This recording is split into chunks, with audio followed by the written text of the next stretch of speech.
অস্তার সন্ধ্যায় রাজ্য সম্প্রদায় পরিবেশিত সেই পরাফলের নাম হল ভীম পুত্র ঘটকের জন্ম হইতে ভীম হীরাবতীর সহ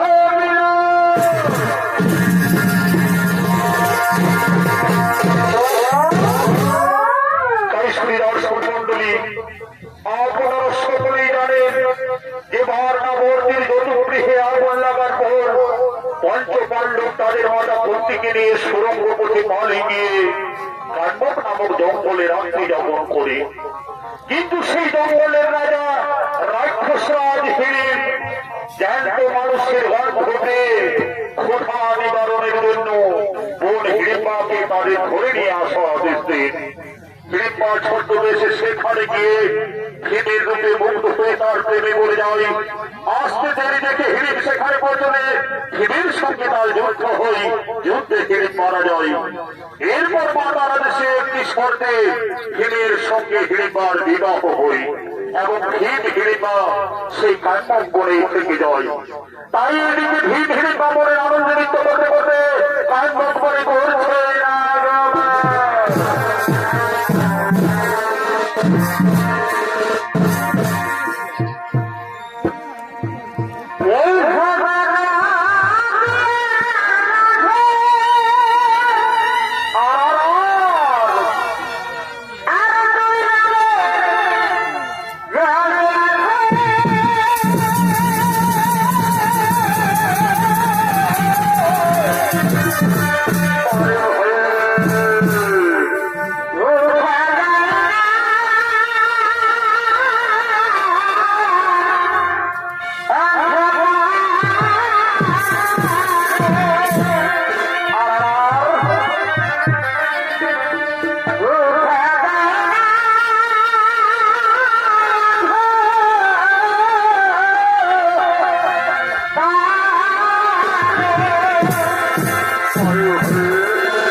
যারা বাংলা মনে করেছে না অনেক ভিড় ভিড় করে ঘুরে যায়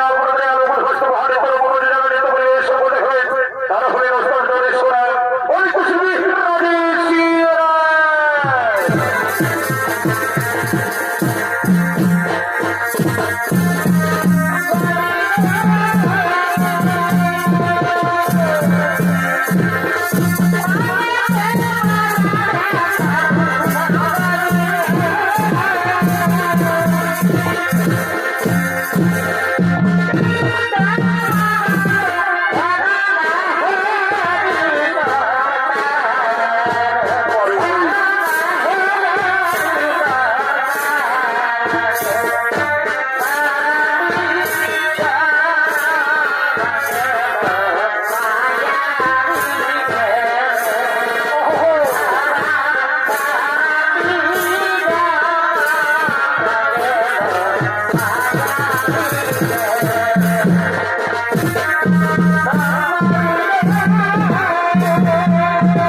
তোমার মনে কিসের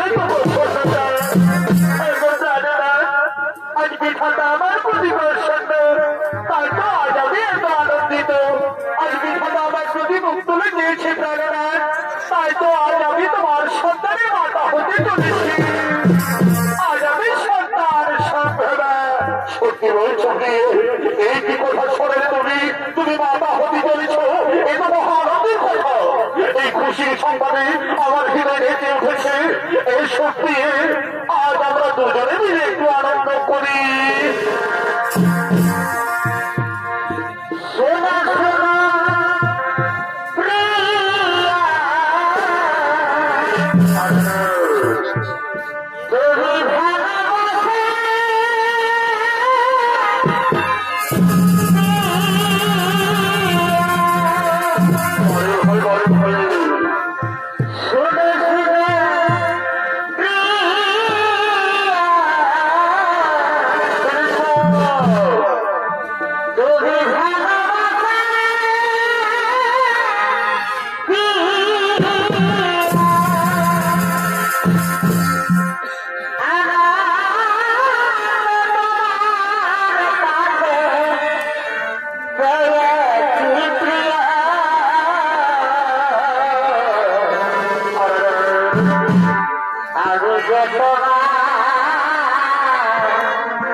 তুমি সত্যি বলেছো, আমার এখন বিশ্রামের প্রয়োজন। ওই কুটির বাঁধতে গিয়ে অনেক বিশ্রাম করো। বলো কৃপা, ওই কুটির বাঁধতে গিয়ে আমরা অনেক বিশ্রাম করি। বসো কৃপা, এখানে বসো। আমি তোমার শরীরে বাতাস করে দিই কৃপা, আমি তোমার শরীরে বাতাস করে দিই কৃপা। কৃপা কৃপা ঘুমিয়ে গেল নাকি? সন্তান সম্ভবা মানে আমাদের বিচ্ছেদের সময়। তোমার কি মনে পড়ে না হিড়িমা সেই পূর্বের কথা? বিয়ের পূর্বে মাতা আমাদের শর্ত দিয়েছিল যে হিড়িমা সন্তান সম্ভবা হলে আমাকে তাদের কাছে ফিরে যেতে হবে। আজ তুমি সন্তান সম্ভবা হিড়িমা, সেই কঠিন সময় এখন উপস্থিত। তাই মাতার কথা রাখতে আমি তাদের কাছে চললাম।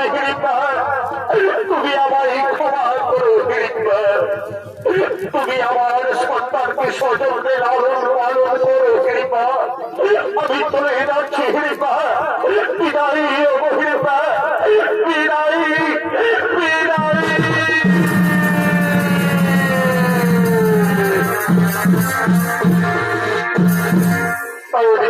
চলে গেলে সহসা একবার ঘুম থেকে যাই। সম্মুখে স্বামীকে দেখতে না পেয়ে কোথায় গেলে তুমি? স্বামী যে আমায় কোনো সাড়া দিচ্ছে না, তাহলে কি স্বামীর সেই পূর্বজন্মের কথা মনে করে আমায় ছেড়ে হতে পারে না? স্বামী আমায় ছেড়ে পারে না।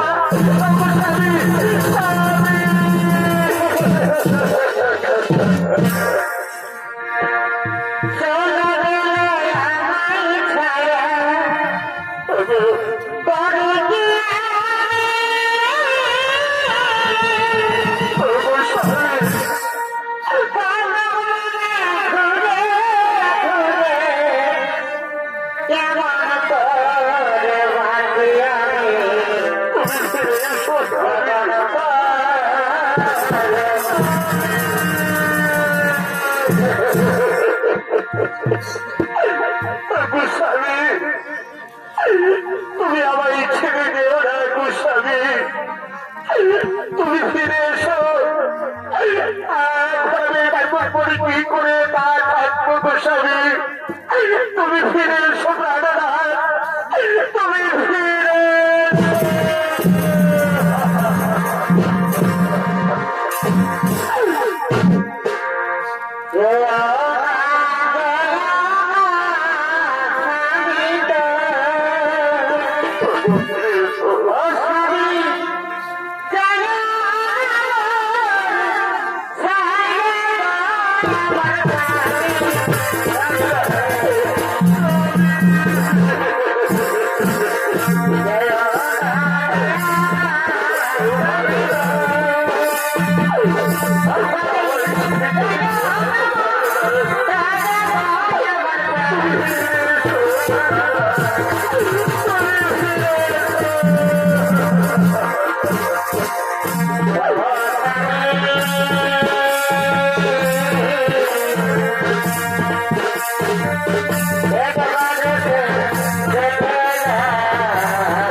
স্বামীর অপেক্ষায় দিন কাটতে কাটতে হিড়ে বাজার মনে পুত্র সন্তানের, আর সেই পুত্র সন্তানের নাম দেন হিড়িম্বা। তাকে সজনে লালন পালন করে নানান বিদ্যার সরে মায়া বিদ্যায় পারদর্শী করে তোলে। রাজা রোজ দিনের ঘরে প্রধানকেও শিব পূজা করার জন্য মন্দির প্রাঙ্গণে করছে না।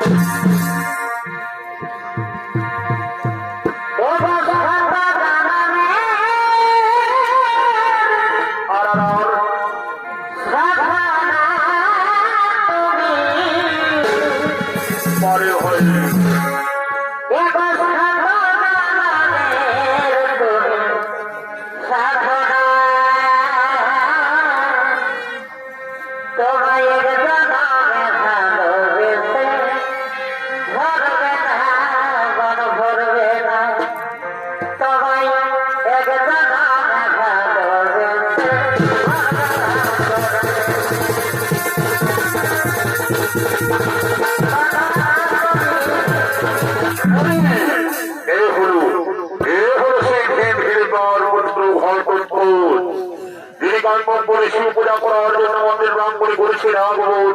আর এই ঘটনাগুলির ভূমিকারিত্ব পরিবেশন করে দেখাবেন রাস্তা ও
কি মাতা হঠাৎ করে মন্দির ব্রাহ্মণ কেন মাতা প্রণাম প্রণাম করে মাতা প্রণাম মাতা এমন উদাসীন কণ্ঠে ডাকতে ডাকতে এত কষ্ট করে এখানে কেন এলে মাতা আমায় ডাকলেই তো আমি ছুটে যেতাম পুত্র আমি অনেক আশা দিয়ে এখানে এসেছি অনেক দিন পরিবারের বহির একটি ইচ্ছা লুকিয়ে রেখেছি বাবা তুই সেই ইচ্ছা আমার পূরণ করবি একই কথা বলছো মাতা তুমি আমার জন্মরাত্রি মাতা তুমি আমার এই পৃথিবীর আলো দেখিয়েছ কত দুঃখ কত কষ্ট সহ্য করে আমায় বড় করেছ আর আমি তোমার একটি ইচ্ছা পূর্ণ করবো না এই সহসাগর পৃথিবীতে এমন করবো না যেটা কিনা আমার ইচ্ছা পূর্ণ করে না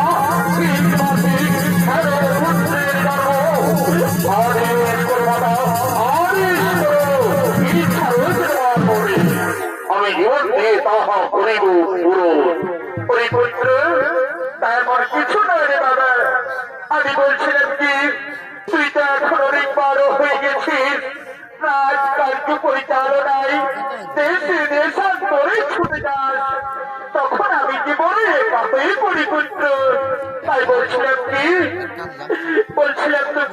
তুমি বিয়ে করে আমার জন্য একটি পুত্র বধূ এনে দাও তবে আমার মনের চিন্তা দূর হবে ও এই কথা ঠিক আছে মাতা তোমার কথা মতো আমি তোমার ইচ্ছা অবশ্যই করিব পূর্ণ মাতা তুমি আর জন্য পরিকল্পনার সন্ধান করো আমি বিয়ে করতে প্রস্তুত সত্যি বলছো পুত্র তুমি বিয়ে করবে কি আনন্দ আমার তোরা কি কথা আছিস আমার পুত্র বিয়ে করতে চাই তোরা শিক্ষাই ছুটে আয় তোরা শিক্ষাই ছুটে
ভাবে দেশ দেশান্তরে ছুটে গিয়েছি, যেখানে যেখানে উপযুক্ত কন্যার সন্ধান পেয়েছি সেখান থেকে তাদের চিত্র নিয়ে এসেছি মাতা।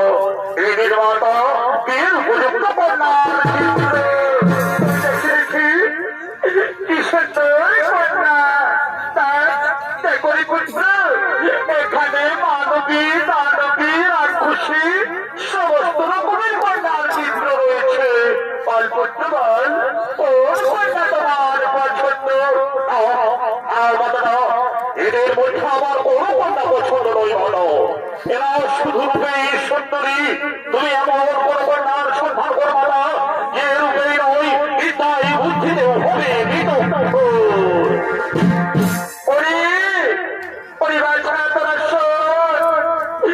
এদের থেকে উত্তম কন্যার সন্ধান আনতে হবে। তাই তোরা যা, যেখান থেকে হোক রূপে গুণে বিদ্যায় বুদ্ধিতে সুন্দর হয় এমন কন্যার সন্ধান নিয়ে এসো, এমন কন্যার সন্ধান নিয়ে এসো।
কিন্তু নাগরাজের হীরাবতীর সম্পর্কে করেছে আয়োজন।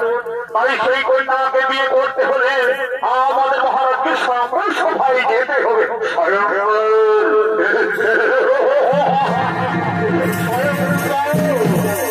ওই অহংকারী কন্যার স্বয়ংবর, আমি ওই কন্যার অহংকার চূর্ণ করে আমি ওই কন্যাকে করিব বিবাহ।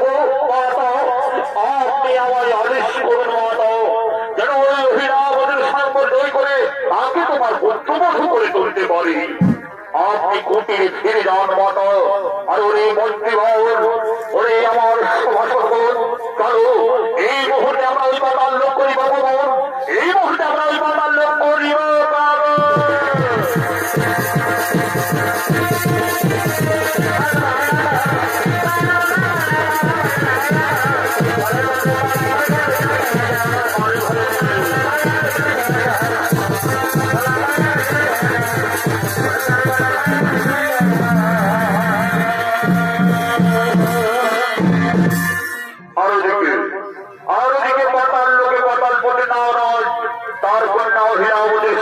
সভার আয়োজন করতে রাজমহলের দিকে করছে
রাজমহলে করেছেন আগমন। আর এই পাতাল করে না আমাদের ভূমিকায় আপনাদের আরো প্রভাষিত মহাদিত্য রকমের মৃত্যু পরিবেশন করে ফেলেন। তিনি হলেন এরপর আমার আদিবাসী সকল মহল ছুঁয়ে করে নৃত্য পরিচালক ও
Yeah.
দেশ দেশান্তরের কত রাজা রাজকুমার এসে উপস্থিত হয়েছে, তাই তুমি তোমার মনোমতবার পছন্দ করে তার গলায় গণমাল্য প্রদান করো। পিতা, আপনি তো জানেন পিতা, আমি তাকে বিয়ে করবো যে আমার দুইটি শর্ত পরিণে করল। আপনি সেই শর্তের কথা সকলকে জানিয়ে দিন পিতা। তাই হবে বা তাই হবে। সমস্ত রাজা রাজকুমারগণ, আমার কন্যা করিয়াছে মন যে আমার কন্যার দুইটি শর্ত করিবে পূরণ, তাকেই আমার কন্যা স্বামী রূপে করিবে বরণ। ঠিক আছে মহারাজ, ঠিক আছে, আপনার কথা আমরা সকলে মেনে নিলাম। এখন বলুন মহারাজ, আপনার কন্যার কি সেই দুটি শর্ত? আপনার কন্যার কি সেই দুটি শর্ত?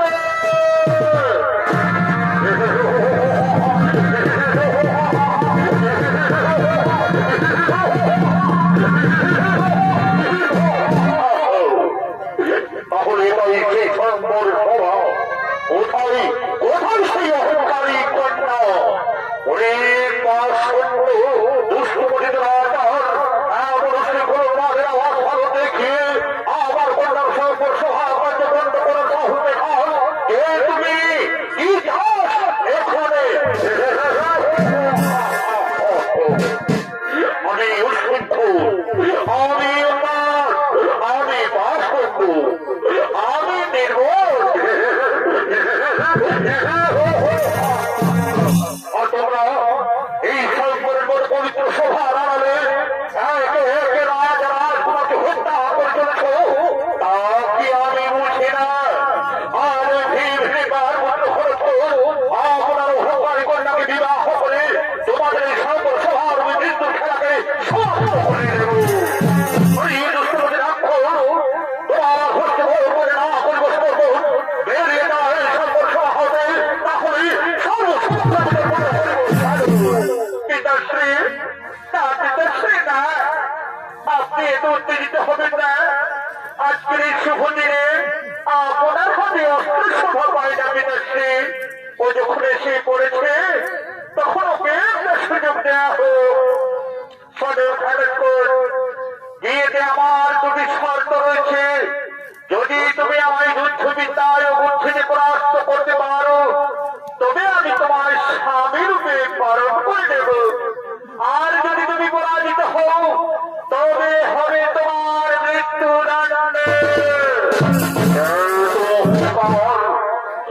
আর তোমার অহংকার আমি করিব পূর্ণ। ওই রাজকন্যা, আমি তোমার করতে রাজি। বলো, কিসের পরীক্ষা আমি নিতে চাও? বিদ্যার না বুদ্ধি? তুমি রাজি? তবে আগে হোক বুদ্ধির পরীক্ষা। কারণ পরাজিত হলে আমাকে আর কষ্ট করে মারতে হবে না। তাহলে শুরু করা যাক। তুমি আমায় প্রশ্ন করবে, আমি সেই প্রশ্নের উত্তর দেব। যদি উত্তর ভুল হয় তো আমি পরাস্ত। তুমি প্রশ্ন করবে?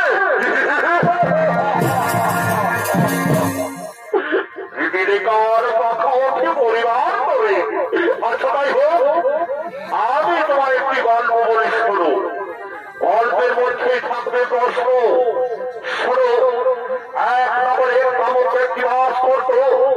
সে রক্ষিতার সৌন্দর্যে মুগ্ধ হয়ে যায়। বিয়ে না করে তারা একে অপরের সঙ্গে লিপ্ত হয় এবং তাদের একটি কন্যা সন্তান হয়। ওই ব্যক্তির কাছে কন্যাটিকে ফেলে রেখে রক্ষিতা পালিয়ে নয়। কন্যার সেই রক্ষিতার থেকে সুন্দরী হলে ওই ব্যক্তিটাকে বরস্যের কন্যারূপে পরিচয় প্রদান করে এবং সেই কন্যাটি রক্ষিতার দেব আরো রূপবতী হয়ে ওঠে এবং সেই রূপের বাহারে ওই কামক ব্যক্তি থাকতে না পেরে তার সঙ্গে সম্পর্কে লিপ্ত হয় এবং তাদের একটি কন্যা সন্তানের জন্ম হয়। এখন প্রশ্ন হলো, ওই যে কন্যা সন্তানের জন্ম হলো, সেই কন্যা সন্তান ওই পুরুষের কন্যা না নাতনি? এটা খুব সহজ প্রশ্ন। সে হবে ওই ব্যক্তির কন্যা। বড় রাজকুমারী না, ওই কন্যা হবে ওই ব্যক্তির নাতনি। না, ওই কন্যা হবে ওই ব্যক্তির কন্যা। ভুল উত্তর সেনাপতি, ভুল উত্তর। শাস্ত্র মতে যদি ওই ব্যক্তি যখন বিয়ে করলি তখন ওই কন্যার সঙ্গে তার কোন সামাজিক সম্পর্ক নেই। তুমি পরাজিত সেনাপতি, তুমি বুদ্ধিতে পরাজিত। না, আমি পরাজিত হতে পারি না। এখন আমি নেব তোমার ছবিটার পরিচয়। ধারণ করো আমার সঙ্গে যুদ্ধ করে।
আমি তোমার বিদ্যা বুদ্ধির বিরুদ্ধে রেখে অতি বয়স্ক। আমি তোমার সঙ্গে আমার কন্যার বিবাহ দিতে চাই।